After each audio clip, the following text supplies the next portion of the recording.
भगवान ने कुत्ते को बनाया और कहा, पूरे दिन अपने घर के दरवाजे के पास बैठो और जो भी आए या गुजरे उस पर भौंकना। इसके लिए मैं तुम्हें 20 वर्ष की आयु दूंगा। कुत्ते ने कहा, यह बहुत लंबा समय है भौंकने के लिए, मुझे केवल 10 साल ही दीजिए और बाकी 10 मैं आपको वापस करता हूं। भगवान मान गए। फिर भगवान ने बंदर को बनाया और कहा, तुम कर्तव्य करो और लोगों को हंसाओ, इसके लिए मैं तुम्हें 20 वर्ष की आयु दूंगा। बंदर ने कहा, 20 वर्षों तक कर्तव्य करना, क्या मैं 10 वर्ष वापस कर दूं जैसे कुत्ते ने किए?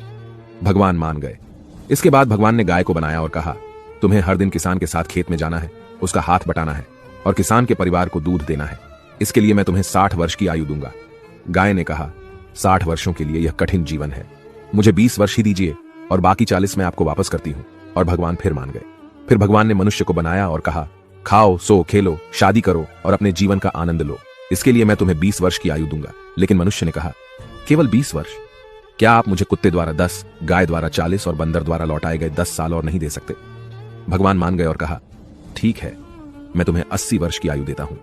इसलिए हम पहले 20 वर्ष में खाते, सोते, खेलते और आनंद लेते हैं। अगले 40 वर्षों में हम अपने परिवार को सपोर्ट करने के लिए सूरज में मेहनत करते हैं। अगले 10 वर्षों में हम अपने पोते पोतियों के मनोरंजन के लिए बंदर की तरह कर्तव्य करते हैं और आखिरी 10 वर्षों में